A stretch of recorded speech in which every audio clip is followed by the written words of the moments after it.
I'm sure you've seen other content creators do things like force AI to play Grand Arena, but I'm not about that. What I've done is I've forced a Golden Gauntlet winner to play a bunch of Grand Arena and report back his findings. Please welcome Roram. Hello, KM. Thank you for having me. And yes, I do love myself some Grand Arena.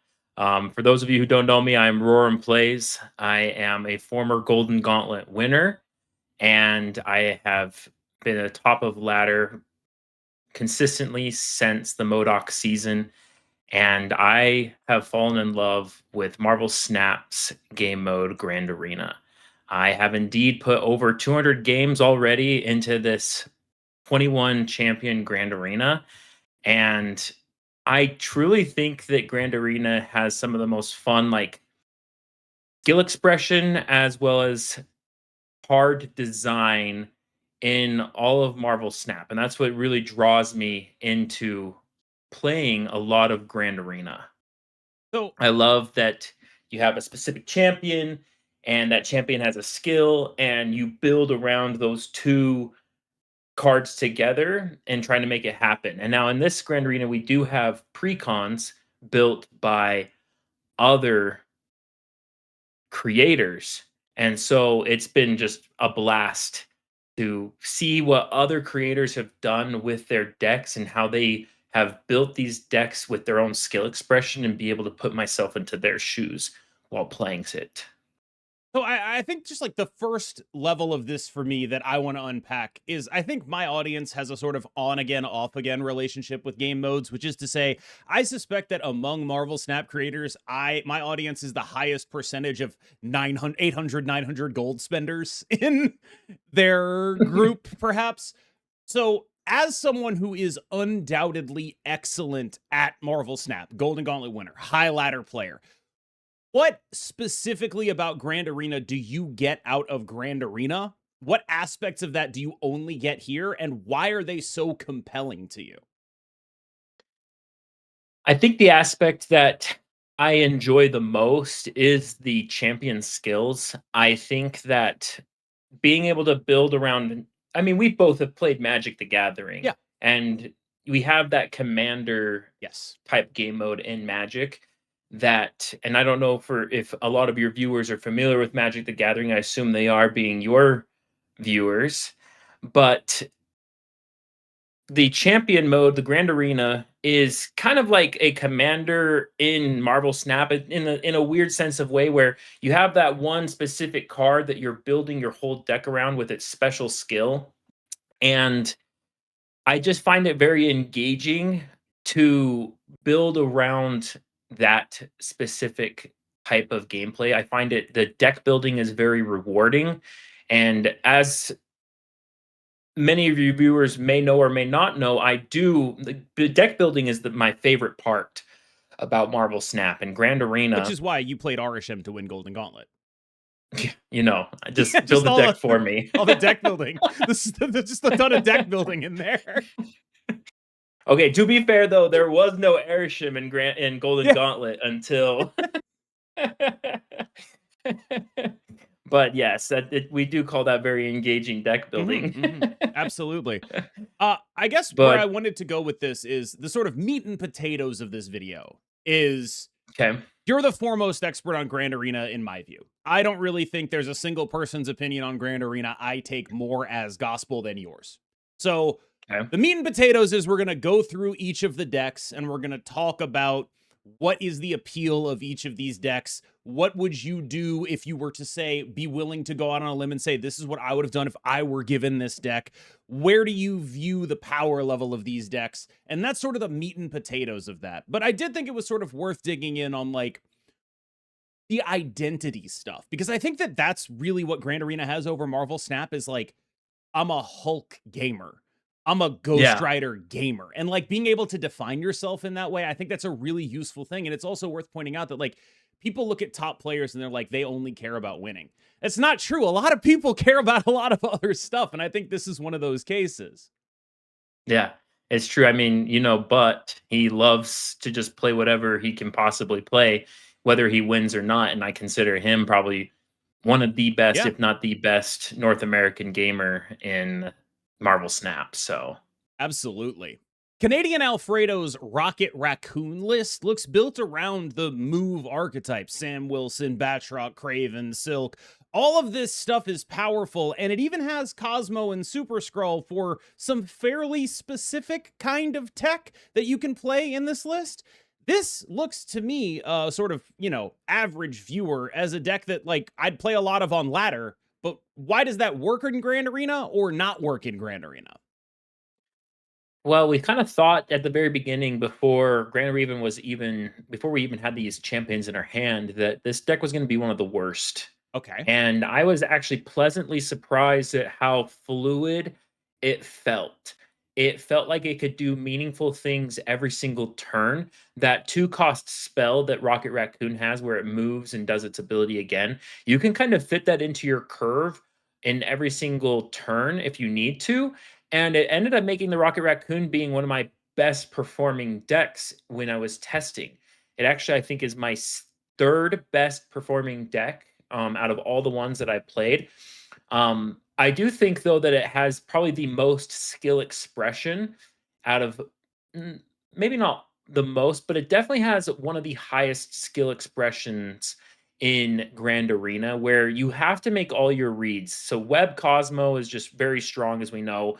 Super Scroll with the Mystique just ends up winning a lot of games, and then being able to reposition your power has made the Rocket Raccoon deck feel a lot better than I originally thought it would. I would probably put it still somewhere kind of in the upper middle portion of power level for players who are getting into the game. I think into Grand Arena, this wouldn't be my first deck I played if I was starting Grand Arena. It would be one of those decks that I work up to and I build into, because it does take a lot of kind of skill expression and knowing where your opponent is going to put its power. Tanglia's Weapon X, the guy who runs and owns Snap Fan, looks like I think the first 3 were from sort of data and community websites, which I think is a pretty nice thing for them to do. Shout out to the data and community websites: Untapped, Snap Zone, Snap Fan. Absolutely useful resources for the community. How did that end up making this deck end up working? Because this looks to me like a fairly straightforward, easy to play, destroy style deck that has a decent amount of power, but not a ton of ability to react. Yeah. And I actually would love to go over with you maybe after we review all the champions KM about how the tech options and what was banned and what was not banned affected all the different champions in play. We can put that on the Because back end of this video for sure. cool. Um, as you can see, destroy Weapon X. I actually think Weapon X is probably one of the most beautifully designed champions out of all the champions in Grand Arena. I think Weapon X might be probably, in my opinion, the best designed one, because you have the 2/3 that you can play on one, and then you have its skill that will destroy all the cards that are less power than Weapon X, and then it comes back to your hand and it gains an extra energy. And so you curve into very low powered cards at the very beginning, and you're scaling your Weapon X. As you scale your Weapon X, the cards that you're destroying are getting bigger, like Headpool. I do think that there are some interesting card choices in this deck that made the deck feel weaker, and if those cards were substituted out for different cards, I think this deck would have been a top contender. However, because it does have some very interesting card choices, it ends up making the deck feel middling to lower in the lower half of all the champions. I do think though that, and my personal testing, this was my 4th best champion, I believe. But overall, if you're picking this up, destroy is classic. It's very fun. You destroy a bunch of cards. There's just some very interesting choices here on what was not included and what was included. What would you say the number 1 card that this deck is missing is? Hard mode, you can't I say think Mother it's Ascani. I think what's missing is Deadpool. Sure. I think Deadpool being able to bring cards back to your hand to continuously destroy them. I think the Kid Omega and the Adamantium Infusion are cute, but I don't think they're meaningful. in what you're trying to do. Kid Omega would be better if you had a Deadpool that you could look like you're saving a destroy for. But right now, what ends up happening with the Weapon X deck is that you run out of gas. Jeff Hoagland's Ghost Spider. I want to give a special shout out here because this deck has Jeff the Baby Dolphin in it, the current Season Pass card, which means if you are watching this and you do not have the Season Pass, you can complete your Season Pass weekend missions with this deck. So good shout out to Jeff for remembering Jeff. Outside of that, this looks like a straightforward Tempo Batroc deck. Didn't we already talk about one of those? Yeah, we did with Rocket. This one is the much stronger version, though. Ghost Spider is just a very powerful champion, and I really like the way that they designed her card, where her skill is 4 cost, and then it gives your champion +2 power for each time that you've moved this game. So it kind of works as like a 4 cost Hydra Stomper, Sure. but double the power of that. I do like Jeff's kind of deck building with this deck. I think it's cool that he included Jeff the Baby Dolphin, giving free-to-play players a chance to get some extra gold this weekend. We love to see it. But I also do like the inclusion of Spider-Man 2099 as a way to destroy big targets. We just talked about the Hulk. The Hulk is playing out very big, beefy boys every single turn, and Spider-Man 2099 can take one of those out and help secure that lane. The nice thing about Ghost Spider, though, overall, is that it is just, you can get very large in 3 lanes. I will say, though, that one of the biggest weaknesses of the Ghost Spider deck, at least this specific one, is that if you don't have Silk, your power output is almost like completely halved. Just because Silk is just such a facilitator of how much stats you're able to put out with this deck. But overall, this was my 3rd best deck. I was wrong. Rocket was 2nd. This was my 3rd best deck, and then Weapon X was my 4th best deck. Dexter's Captain America, an ongoing style list that mixes in a Wong for duplication of Spectrum and the Captain America skill. What is it that you see this deck trying to do, and how competitive is it to have a deck like this that is just all points all the time in a world where, none of the other decks have Enchantress in them because she's banned?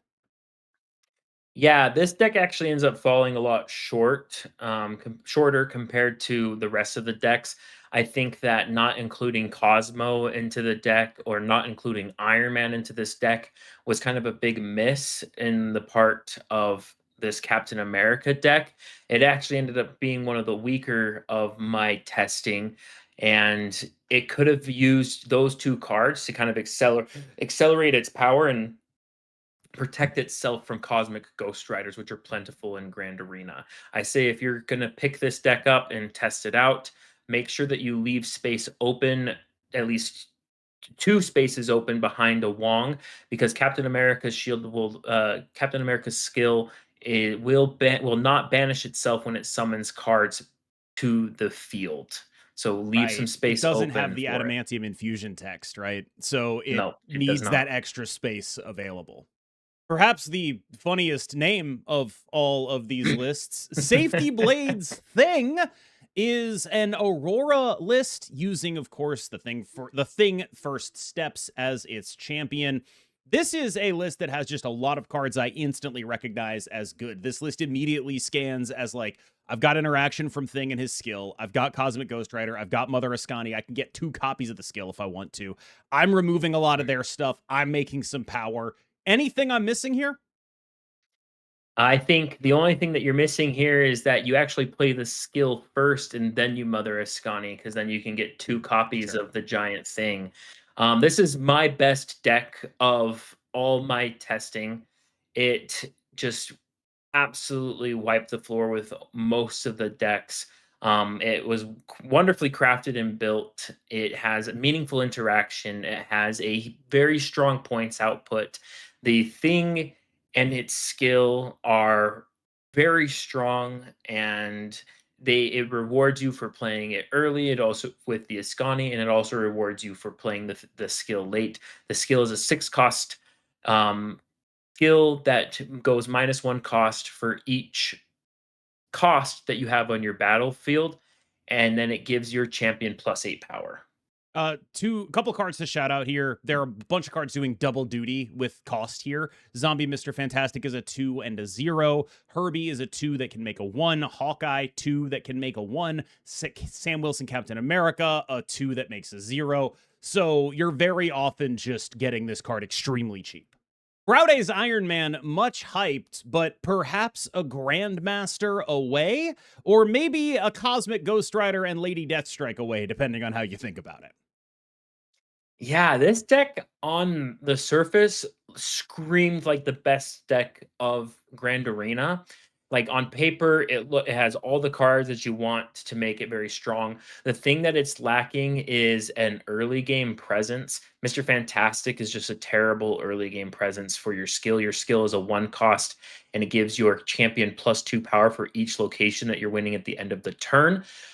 The overall issue for this champion and what has kind of made it fall flat in my eyes is its early game. However, it is still one of the better champions in Grand Arena. It has one of the higher floor ceilings in the game mode, which a very high ceiling can often just win you multiple matchups. Its floor is lacking. But if you're gonna pick this up, the biggest tip I can give you is save your wing beat, use your wing beat on your Iron Man, use your Ascani on the Iron Man, and then set up for a Moonstone Mystique lane where you're winning with the Iron Man in one lane, you're winning with the Mystique Moonstone, and that's pretty much how you win with this deck. Binks's Magento, I considered this basically a genius decision, but we are once again back at the Batroc well. And while this one does have a sort of Clog sub-theme with Green Goblin, Polaris, Stegron, Arrow moving things around, it does also seem like it's potentially lacking power. It needs to clog you in order to actually be in the game. How true is that? Because I don't think Craven Sam Wilson Batroc, as good as that is on ladder, is going to carry a Grand Arena deck. You're 100% correct, Cam. This is actually my worst deck in testing. It's trying to do too many things, and it's missing its best cards because they're banned. It's missing Scream, it's missing Cannonball, and because it's missing those 2 very powerful cards for both a Magneto game plan and a Clog game plan, it just ends up falling short. I've noticed that, like, if you're trying to do Clog, you need some form of tech to clean up afterwards. The skill itself is actually very cool and very strong. It is a 4-cost skill that it moves all 3 to 4 costs of your opponents to this location, and then if either side is full, double your champion's power. The deck, though, just lacks points. When you're trying to do a Clog game plan, when they have Airsham-esque energy, it just ends up falling short because they're just out-tempoing you.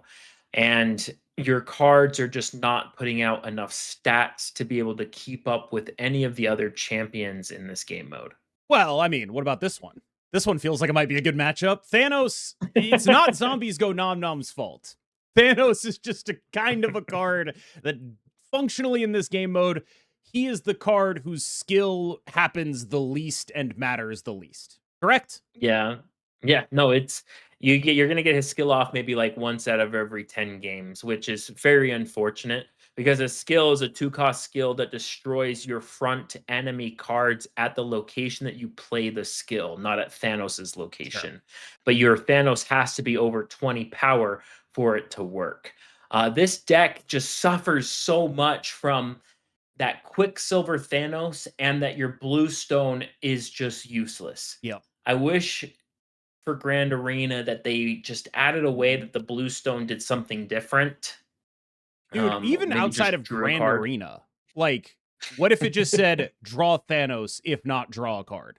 Like, why? That would be like, it's fine. Take some power off of it, please. Yeah, make it a 1/2 and just like let it just draw a card again, because it's like Thanos has been suffering. Like, I feel like they made this change because of how strong Agatha Thanos was, but now this champion just suffers from it completely. I think Let the only me thing I would clarify there. When you say Agatha Thanos, you mean the Thanos that started in hand that you played in RSM to win a golden gauntlet, correct? Like that's yeah, the yes. most broken one of the most broken versions of Thanos Yes. I think we've ever seen. Yes. Just a free draw. You love to see it. You love to see But it. Oh, from Lauren Whatevs of Fourth Location and Twitter fame is a Human Torch deck that has no cards that cost more than 4. And it looks like the entire ethos of this deck is I'm playing my entire hand and something stupid is happening because of it. yeah, this deck actually ends up performing extremely well because it is pure combo. It's just going to go over the top of every single thing except for maybe Black Panther.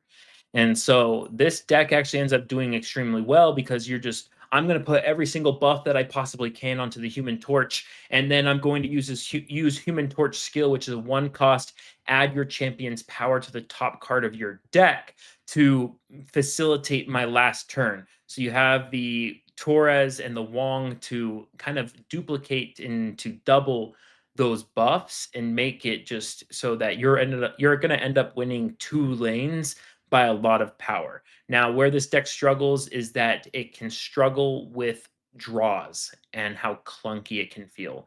Toxie Doxie has to be played early. If you play her late, you just feel terrible. Majestic Wing Beat is a terrible hit with your Human Torch skill if it's on the top of your deck. But overall, I think this is one of the better designed and built decks in mind, where it doesn't run any tech, but it's just trying to do something extremely unfair to go over the top of every single other player. It's Guest Gaming's Dr. Doom is a very straightforward, let's just play a bunch of big guys deck. I am a little bit compelled by the idea here because Dr. Doom, when he was previously good in Grand Arena, was basically just you'd cheat out at Agatha and play a bunch of tech. So at least it's not that anymore, even though a different green guy has kind of taken over the mantle of cheat out a big guy and play a bunch of tech. What do you think about this iteration of Dr. Doom, which I would argue about as fair as a Doom deck could ever really get? I think it's interesting. This is one of my decks where I was like, this has a couple of kind of weird inclusions because your turn 2 and turn 3 are already very spoken for. And so having Shadowlands Daredevil and Malekith as kind of like a backup game plan was something that was very interesting for me in my testing. This does end up landing as one of the top 10 decks in Grand Arena. For you, and it's solely or off the for everyone? I think for everyone, it's actually top 5. Interesting. But for me, it was top 10. Okay. I just think it's super easy to play. Like Sure. your turn 3 is 15 power. Your turn 4 is either an Iska or Doom. Your turn 5 is just something very unfair with Lady Deathstrike, Legion, or Cosmic Ghost Rider. And then you're just, oh, sorry, all those happen a turn earlier than what I'm saying. So you have an extra energy. Extra energy. You're just doing stuff.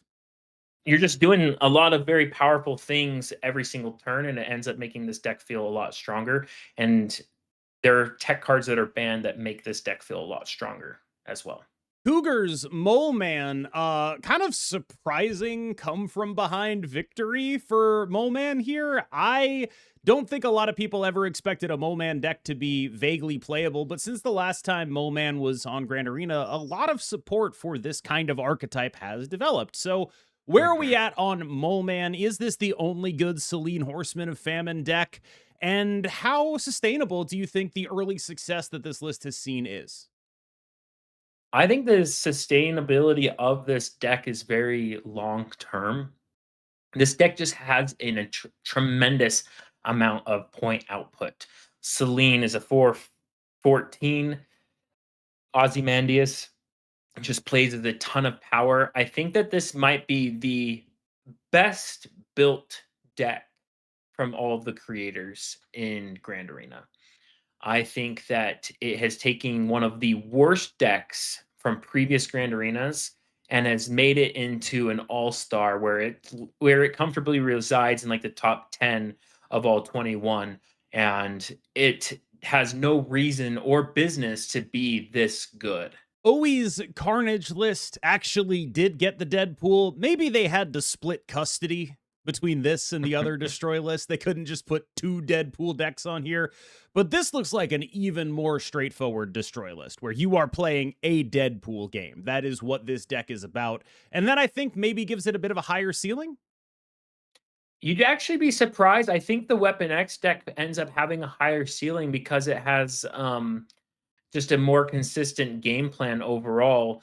Adding Deathlock and Kid Omega into this deck makes it feel a lot slower than it has reason to be. You already start the game with 2 destroys, and so what you really need is cards to destroy, and all you have is Deadpool and Wolverine as your main destroy targets. Yes, you can destroy Nico and Moira, but like through repeatable destroys, you only have 2 of them, and then your top curve is very strong. It does make this deck feel strong in gameplay, but on paper and gameplay as well, it just lacks consistency because you just run out of things to destroy by turns 4 and 5.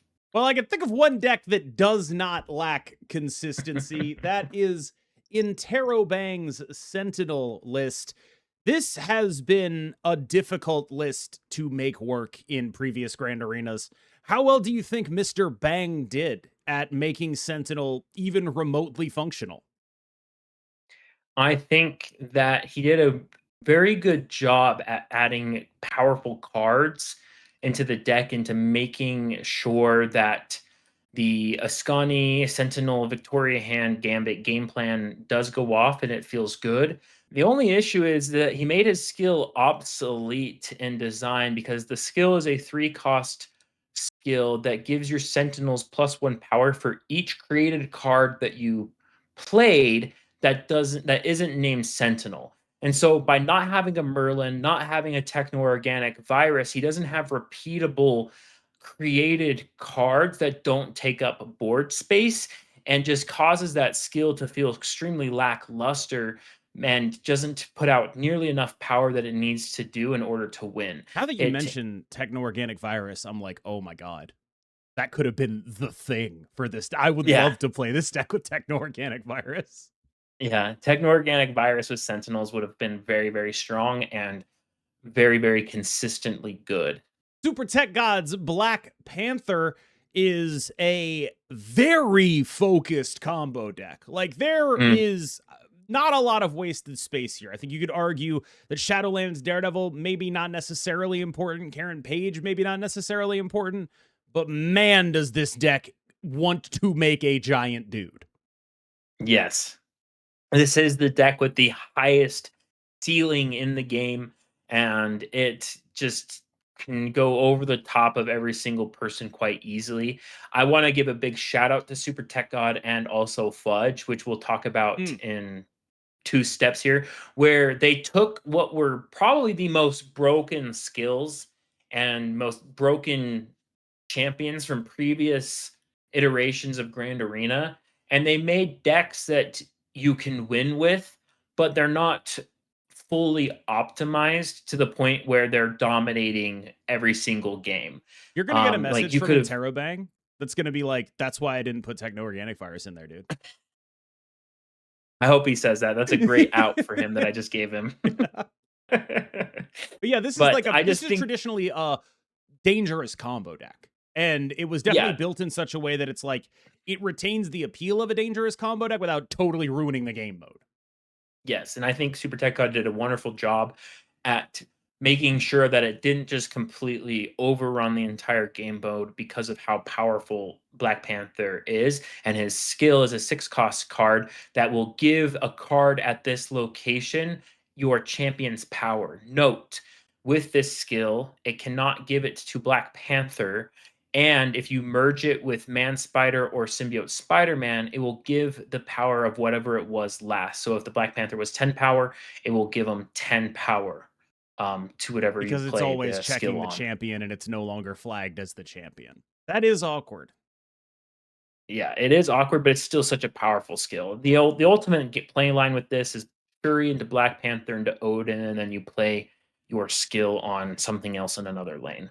Sizer's Thor list, definitely some good player gaming going on here, which is to say, we're jamming 4 tech cards and a Mother Ascani in here. Like, we're gonna slop it up, baby. Let's get it popping. How good of a job do you think Sizer did at making what I would argue is like a fairly difficult to make viable list into something that's a facsimile of how it plays on ladder, which is very often as a sort of half combo, half like Sarah tech list? Yeah, I think Sider did a great job. I think he did a wonderful job with this. It was fun to play. It had meaningful play lines in it, and it ended up feeling really strong. I think there's only a couple things I would have changed regarding the deck. The curve felt very heavy when you were trying to weave in other cards. This deck doesn't do so well as I play a 2-on-1, a 3-on-3, 2, a 4-on-3. Like it doesn't do so hot when you are curving out perfectly with bigger cards. And so I would have liked to seen one of these 4 drops become a 2 drop, or maybe the gore The become gore something a little stuck bit. out to me as like he's just hanging out. Yeah, It's just here. he seems like he's tech for Thanos, but you don't need to run tech for Thanos. So Next up is Fudge's Herbie. This is definitely a deck archetype that we should have been scared of, but I commend Fudge on his restraint, not making this like the most broken Herbie deck of all time. Because Herbie's yeah. definitely a deck that has run Grand Arena before, and I think you could also argue maybe ruined Grand Arena before. Yeah, I play probably around like 300 to 400 games of every Grand Arena iteration. Um, and Herbie has ruined so many of Grand Arena. And then it becomes a how do I beat the Herbie game mode? So I do think Fudge not making this the easily most broken card in the game mode, because it's so easy to do with how strong Herbie's skill is. Herbie's skill is a 4-cost card that executes all 4 of Herbie's abilities, which is you get 2 extra energy next turn, you double Herbie's power, you give +1 power to both sides, and you create a 4 power rock at the location that you play the skill. It's +1 And power so, to 2 units on both sides. yes, yes, 2 units to both sides, yes. I do think though that this deck could have used a little bit more optimization. I see that it wanted to run an En Sabanur game plan, but it doesn't have very strong top game for an En Sabanur game plan. I think there was one, maybe 2 too many 3s, and it should have been another 5 and another 6 if we're going to do an En Saba game plan. Like the Luna Snow really stuck out to me here. Why are we adding more energy into a game mode that is already giving us signature. 6? The Luna Snow and the En Sabanur are just cards Fudge loves. Like that's what's going on. Yeah, I love there. En Sabanur as well. I just think that you could have built more around that if that was kind of like your secret champion of your deck was En Sabanur rather than Herbie. Pixie Chef got a really hard assignment here. Annihilus is a really I think Annihilus is almost like a cursed problem in Grand Arena, where it's like, here's our for fun game mode. Let's make a champion that's all about doing horrendous stuff to your opponent. And so it's like, how do you do that without making it horrible? Pixie Chef, I mean, on brand, Pixie deck. In case you're wondering why there's a Pixie in here, that's why. So what's going on here is just Pixie Chef taking the things that he loves about Pixie, and that's his secret champion, to use the terminology we just used. Let's set that aside. Let's not question Pixie Chef's inclusion of Pixie. Assuming we have to play the Pixie, what else would you change? I would have added a higher top end. You would have 6 extra energy, and this deck is built around what seems to be like normal energy levels. And so you can keep your low curve of like 1 drops, but this is where I would have ran like a Gore or an Iron Man or something that benefits from the Pixie Valkyrie combo that you're going to be able to do. And so I think changing some of these cards to up your curve more would have been very beneficial for this deck's game plan in Grand Arena. This deck ended up landing very on the lower end of things because it's fundamentally doing things that are too fair in a very unfair game mode.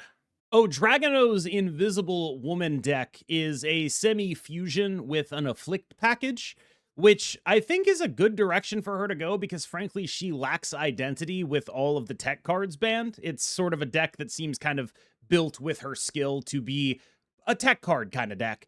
And without that, without having access to that, you kind of just want to figure out something cool you can do with her ability to mess around with extra energy and priority. I think this feels to me like the kind of deck that would be like exactly in the middle if we didn't have extra energy in this game mode. Yeah, this deck is, I think, first things, kudos to Dragano for building what I consider a very strong Invisible Woman deck. However, it is still an Invisible Woman deck in a game mode where most of the tech that's good with Invisible Woman is banned. Mm-hmm. And so he actually ended up doing a very powerful and strong thing. I think some of the inclusions were powerful, but also a little bit suspect in the sense where his curve ended up kind of feeling a little bit weak at times. I think that honestly, the Malekith felt, which is crazy to say because you're trying to get like the Luke Cage and Hazmat out of your deck, but it ended up feeling kind of lackluster a There's lot of the too games. much cheat here and not enough beef was my takeaway. Yes. Like we have Anti-Venom, we have Malekith, we have her skill. And so we're cheating a bunch of stuff, but our curve isn't actually that high. We have so many ways to cheat and so little payoff for the cheating. Yes. That was what my issue was with the deck as well, because Invisible Woman's skill is a 0 cost skill that gives your champion +1 power for each card that is unrevealed at its location, and then you gain that much energy next turn. And so it just like you want to be able to cheat big cards out with this skill and with this champion, and it's lacking the cheating out the big cards. Like, where are the big cards? It's just a lot of little cards. And so you end up feeling like you're playing out your entire hand and you're not doing anything that's super meaningful against the other cards that are cheating out a bunch of 6 costs. King of Canada's Ghost Rider. I mean, this is another one of the cursed problems here. It's just they have struggled pretty heavily to get a Ghost Rider that isn't kind of abysmal pretty consistently. And I think some of that is just this is probably one of the most ambitious champions, right? Like this is a guy who's doing very weird stuff in very weird ways. And I get what they're going for, but Ghost Rider's a weird pick of the discard ones to do. When you look at both of the destroy decks, they're like very straightforward destroy decks, but we don't have like an Apocalypse or whatever, right? We have Ghost Rider instead. And so he ends up just being in this weird space where there's not a ton of inbuilt support for him. And every time they have to build a deck for him, whether it's them building it or King of Canada doing it, they're just like freestyling. And it's like there's not enough guardrails here, I think. Yeah, there's something I like to say that there's something fundamentally flawed with Ghost Rider's design, where both of them start in the left of your hand, and so then it's so hard to discard from the left of your hand with except for just with Redshift. And so Ghost Rider 4/5, you don't want to discard it because you're trying to bring something back, but then its skill is a 5-cost skill that says when it's discarded, you play it, which we could have some better wording. But then on reveal, your champion steals 4 power from an enemy card. Here, it gains movable. And so I think that this was my worst deck in it wasn't my worst deck in testing on based on my win rate, but for everyone in this game mode who isn't a discard connoisseur like I am, where I'm playing Khonshu pretty much every single day, being able to weave in and out your discards, this is going to be probably the worst deck that you play out of all 21 champions. The Black Knight has anti-synergy with the first Ghost Rider. The Hela game plan needs you to discard cards that like the Lady Sith has anti-synergy with the Weapon H and the Hela. The Hell Cow is there just to be Hell Cow, and then your skill needs to be discarded for it to get played, but you have no reasonable way to discard it except for Gambit. And so the whole deck just is lacking a core identity, and it needed to be focused in on one of these things, not all 3 of them. It feels like it has like a Khonshu game I don't even plan. know if that's that's the card. The card is like there aren't good ways to target that card. There just aren't. You know, like it's in such a medium space because it starts second from the left in your hand. It can't target it with a lot of the things that would allow you to target it because it's at like a very medium cost, and all the cost stuff is like high cost or low cost, right? There's not like the card doesn't have support. That's what I was talking about with the guardrails, where it's like, I don't know what you're supposed to do with this. Yeah, it's just the skill needs to be changed, whether it costs more and does a bigger ability or costs less and just does something a little bit smaller. But overall, this champion is just extremely struggling on all fronts in this game mode. Last up, friend of the show, W's Mr. Fantastic. I gotta tell you, this looks like a list that's trying to do two things. How successful is it at doing both of those things at the same time? Not very successful. It has the Warlock Moon Girl She-Hulk game plan, and then it has a Tribunal it doesn't even have Tribunal. It has an Onslaught Iron Man Moonstone Mystique game plan, and it just struggles to do both of them. It's trying to do two things at one time, and it ends up causing a lot of clunk in your hand, and it makes draws feel you're very draw dependent on how well you're going to be playing your Mr. Fantastic game plan. Mr. Fantastic's skill is very strong though, and so it does play nicely with those other not ongoing cards in your hand. It's a 2-cost ongoing, 2-cost on reveal. Give an ongoing card in your hand the Surge effect, which is -1 cost and +1 power. And then after you play that card, you repeat the skill's ability.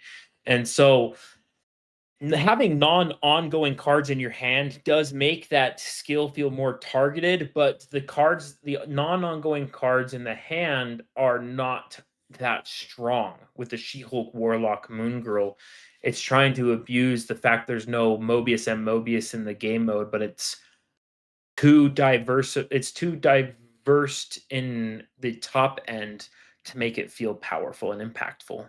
So that's all 21 decks. Give me top 5 deck recommendations as the man I put into the Torment Nexus to go test Grand Arena. Top 5 of them all.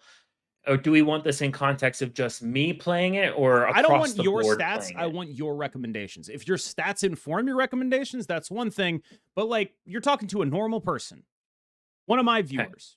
What do you think they should be playing?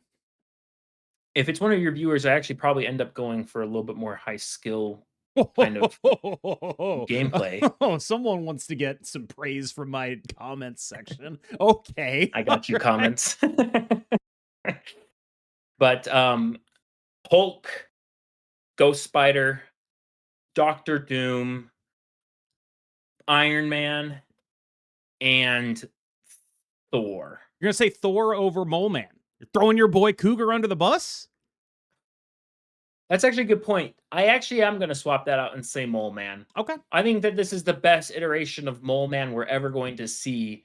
And I think it just has tremendous amount of point outputs. The only issue is you have to be very careful with your Ancient One placements and how it's going to work with your Patriot if you don't have the Ozymandias. And so that's my only heads up. You're going to want to do that early.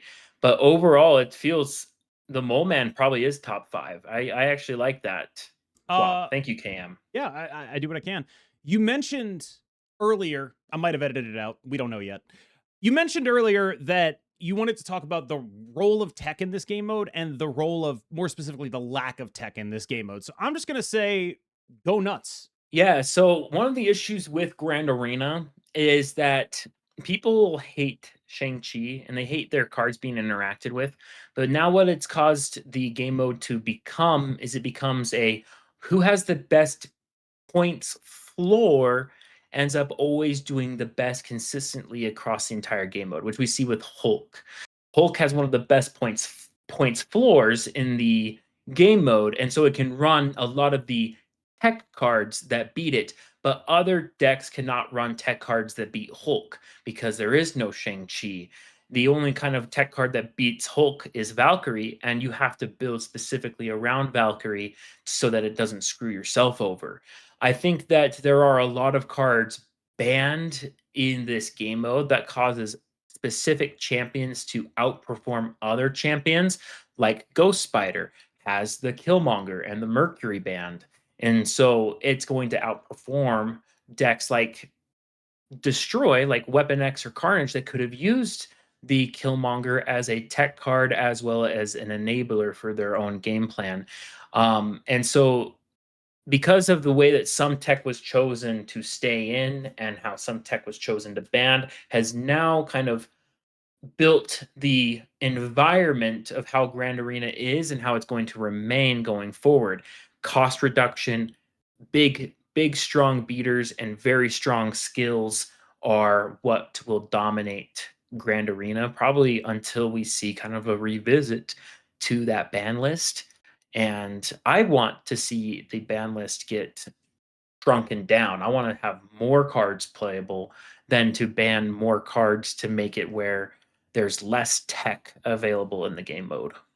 All right. So with that said, Roram, can you tell everyone where to find you and your content and interact with you as you are? I genuinely believe this, the single best Grand Arena player I know, which maybe that's damning with faint praise, but it is true. Yeah, I know your community loves to play famously. I know a ton of Grand modes, Arena so. players. This guy is the RSM Grand Arena guy. That's what you should know him for. That's RSM Grand Arena and Khonshu Cope decks. Yeah.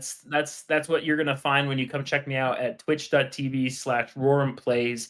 I stream mostly on the weekends when I have free time, and we are always testing out new various decks that we can send to KM so that he can lose a bunch of cubes. Yep, that's true. Make sure you check them out. The links will be in the description as well. Roram, thank you so much for joining me today and sharing your experiences. A man I threw into the Torment Nexus for the sake of my viewers, so they should all be thanking you as well. And of course, I've been KMBest. He's been Roram Plays, and I will see you in the next one.